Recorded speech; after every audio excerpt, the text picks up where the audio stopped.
Pemerintah menargetkan jumlah kunjungan wisatawan mancanegara pada tahun 2026 mencapai 16 juta hingga 17,6 juta kunjungan. Angka ini menunjukkan optimisme pemerintah setelah tren pemulihan yang kuat di sektor pariwisata sepanjang 2025. Menko Bidang Perekonomian Erlangga Hartarto mengungkapkan, sektor pariwisata telah menunjukkan kinerja positif dengan kontribusi terhadap PDB sebesar 3,96% pada kuartal ketiga 2025. Selain itu, devisa pariwisata pada periode yang sama mencapai 13,82 miliar dolar Amerika, didukung oleh penyerapan tenaga kerja pariwisata sebanyak 25,91 juta orang. Untuk mewujudkan target kunjungan Wisman di 2026, pemerintah memperkuat sejumlah pilar utama, mulai dari akselerasi infrastruktur dan konektivitas, penyederhanaan akses masuk, transformasi tata kelola dan digitalisasi, hingga penguatan SDM dan pembiayaan pariwisata. Beberapa hal menjadi catatan, yaitu akselerasi daripada infrastruktur dan konektivitas, di mana konektivitas antar bandara ini, beberapa bandara yang mulai dibuka untuk didorong, ditambah dengan program yang harus dilakukan bersama antara pemerintah pusat dan pemerintah daerah. Kemudian yang kedua tentu masalah keselamatan itu menjadi penting dan itu menjadi catatan untuk di tahun 2026. Seiring dengan target peningkatan Wisman, devisa pariwisata pada 2026 diproyeksikan melonjak hingga mencapai 22 miliar hingga 24,7 miliar dolar Amerika. Kontribusi sektor pariwisata terhadap PDB juga diperkirakan akan naik menjadi 4,5% hingga 4,7%. Jakarta, Tim Liputan IDX Channel. Pemirsa, PT Sari Melati Kencana Tbk optimis mengawali tahun 2026 dengan harapan kinerja perusahaan yang positif dapat berlanjut. Perusahaan yang bergerak di industri makanan cepat saji ini mencatat peningkatan pendapatan serta penjualan di periode sebelumnya.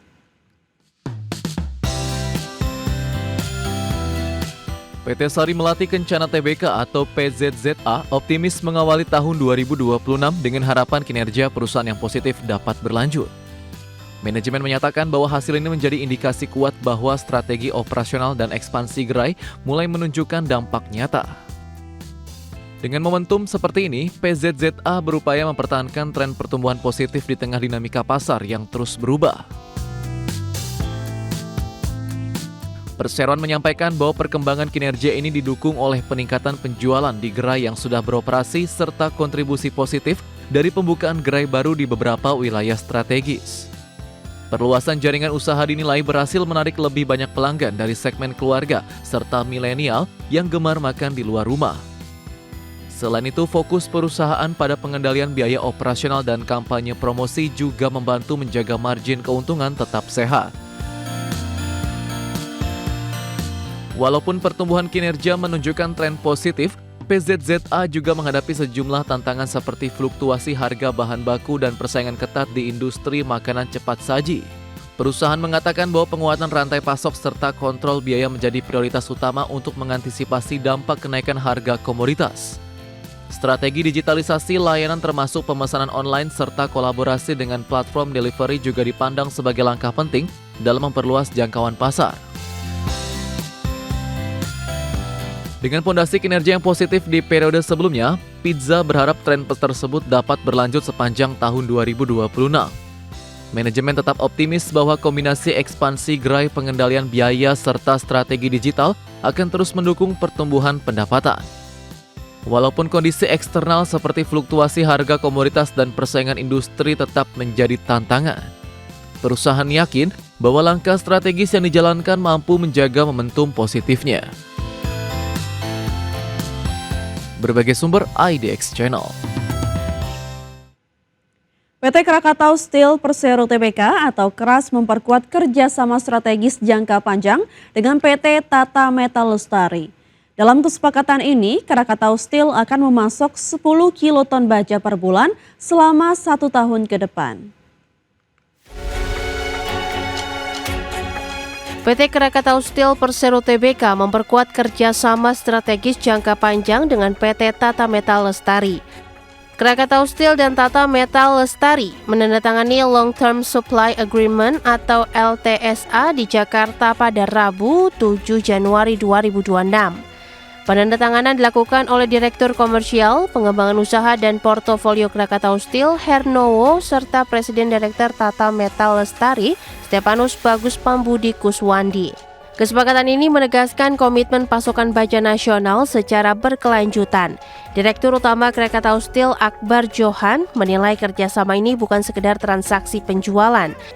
Menurutnya, LTSA mencerminkan kekuatan operasional dan strategi bisnis perseroan dalam membangun kepastian rantai pasok. Sinergi antara produsen hulu dan hilir dinilai mampu memperkuat ketahanan industri baja nasional. Krakatau Steel menyatakan siap melanjutkan sinergi berkelanjutan dengan mitra hilir seperti Tata Metal Lestari.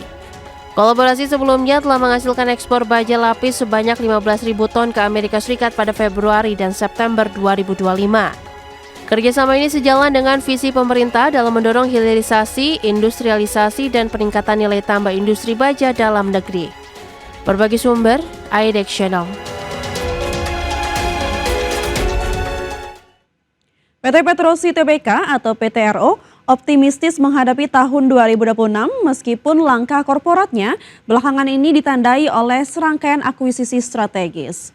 Perusahaan kontraktor sekaligus penyedia jasa engineering, procurement, construction, dan mining service ini menyatakan bahwa ekspansi melalui akuisisi bukan sekedar memperbesar jaringan usaha, namun menjadi sarana untuk memperkuat kapabilitas dan portofolio bisnis di tengah persaingan industri yang semakin ketat.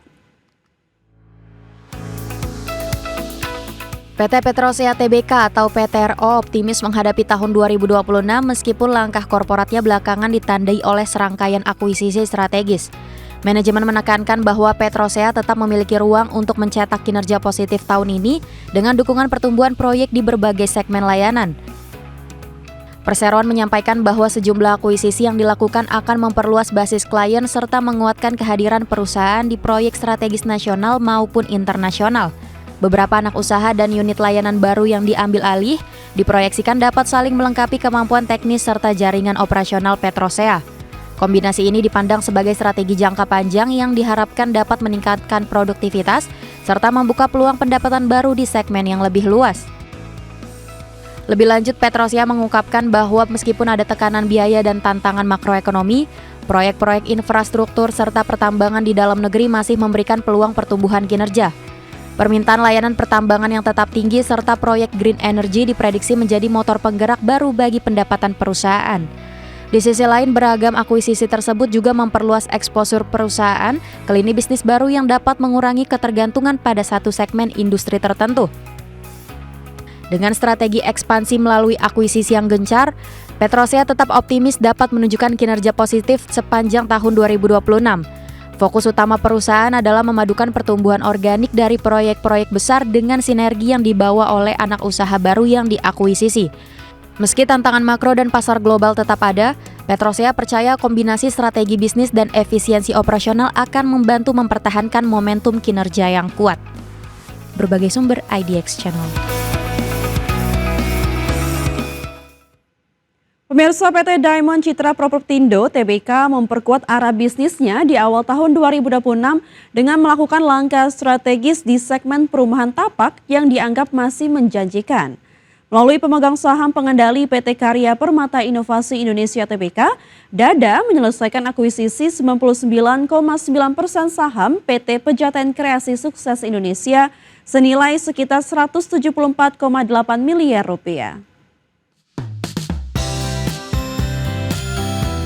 PT Diamond Citra Propertindo Tbk memperkuat arah bisnisnya di awal tahun 2026 dengan melakukan langkah strategis di segmen perumahan tapak yang dianggap masih menjanjikan. Transaksi ini menjadi fondasi nyata ekspansi DADA ke bisnis hunian tapak yang selama ini menjadi salah satu segmen penting pasar properti residensial. Manuver ini sekaligus mencerminkan ambisi perusahaan untuk memperluas portofolio bisnisnya di luar proyek hunian vertikal atau high-rise yang selama ini menjadi fokus utama. Akuisisi ini memberi KPI kendali penuh atas PKSI sehingga membuka peluang mengembangkan proyek perumahan tapak di wilayah penyangga Jakarta seperti Depok, Bogor, dan Tangerang Selatan. Wilayah-wilayah ini dinilai memiliki permintaan kuat dari pembeli end user yang mencari rumah tinggal dengan konsep fungsional dan lingkungan terencana. Direktur dan CEO DADA menyatakan bahwa langkah ini menjadi bagian dari strategi jangka menengah yang terukur guna merespon kebutuhan nyata pasar residensial. Perumahan tapak atau landed housing menjadi segmen yang tetap menarik karena kebutuhan unit hunian bagi keluarga terus tumbuh meskipun kondisi ekonomi fluktuatif. Permintaan hunian tapak end user dipandang sebagai momentum baik bagi pengembang untuk menghadirkan alternatif tempat tinggal yang nyaman dan terjangkau. Selain itu, kebijakan fiskal yang mendukung pembelian rumah seperti insentif pajak juga diproyeksikan dapat mendorong minat konsumen pada segmen ini di tahun berjalan. Dengan menyelesaikan akuisisi sebesar 174,8 miliar rupiah, DADA menegaskan komitmennya memperluas kehadiran di pasar hunian tapak yang permintaannya diperkirakan akan terus kuat. Langkah ekspansi ini membuka peluang bagi perusahaan untuk menjangkau segmen konsumen baru dan memperkuat kinerja proyek residensialnya. Perusahaan optimis bahwa kombinasi portofolio proyek dan strategi yang terukur akan mendorong pertumbuhan yang berkelanjutan.